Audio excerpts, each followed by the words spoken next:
Okay, this is a question we also get a lot. And it's a pretty popular I will not use the word upgrade because it is not an upgrade. It's a pretty popular purchase. The ever-loving turbo timer. And I will tell you why you don't need it. Aside from Pogi.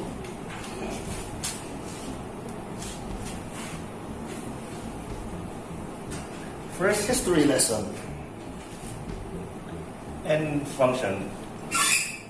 Turbo timer was invented back in the 90s, maybe late 80s. Ang trabaho niyan is to keep the engine running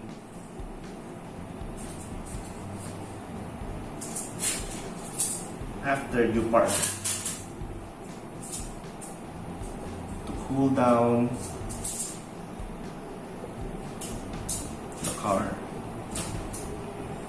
Actually, what you're cooling down is not the car. You're trying to cool down the oil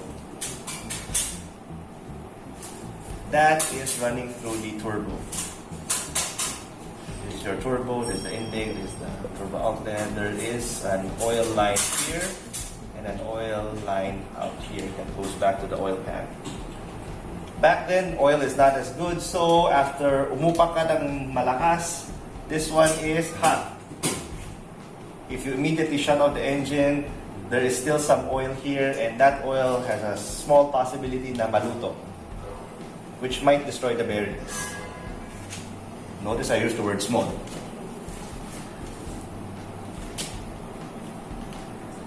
This malakas na tumakbo, and then biglang mo papatayin yung makina, only happens in America.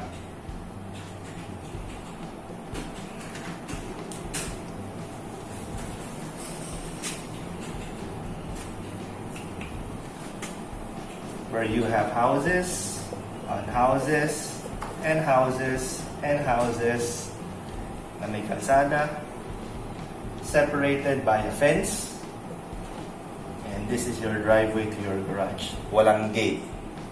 So on your way home, after showing off to your friends, you make upak here, park here, shut off the engine immediately.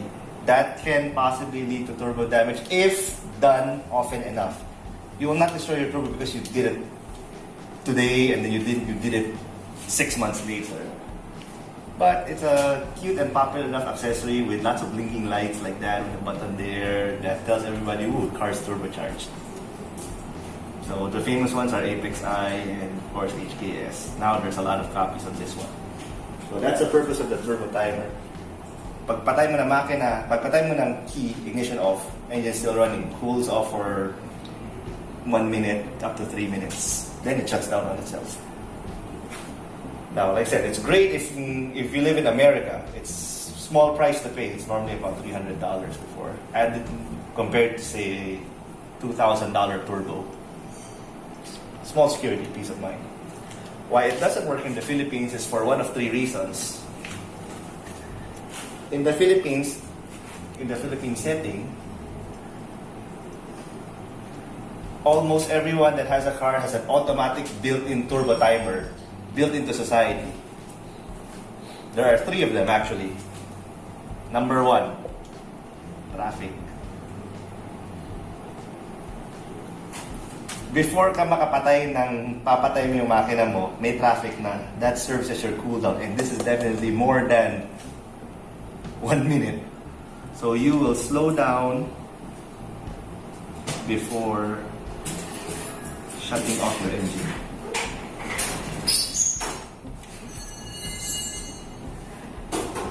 That's a built-in society turbo timer. Number 2, may kotse ka, you live in a house, meron kang gate. The time that you go down, open your gate, and go back inside your car, that's your turbo timer. That's definitely more than 1 minute. That's definitely greater than 1 minute.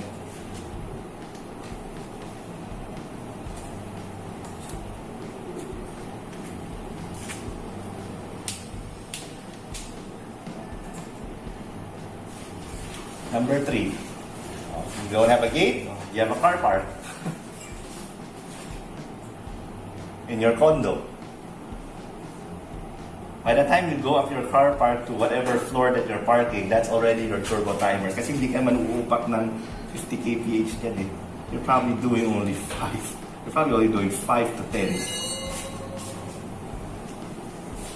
So yes, you buy a turbo timer because it's additional blinky lights there in your dash.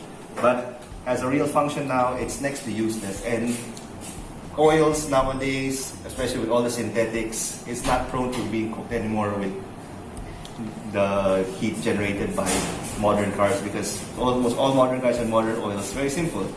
The stock turbocharged cars, it's assumed by any manufacturer that it will be prone to abuse by stupid people who drive it, especially by stupid Americans who drive it exactly the way that I described. And these things have to pass the 3-year warranty mark. So yes, you can abuse it, you can drive it, and it has to survive without a turbo timer from the factory. So that is why you don't need the turbo timer. You don't need it, and it's a waste of money.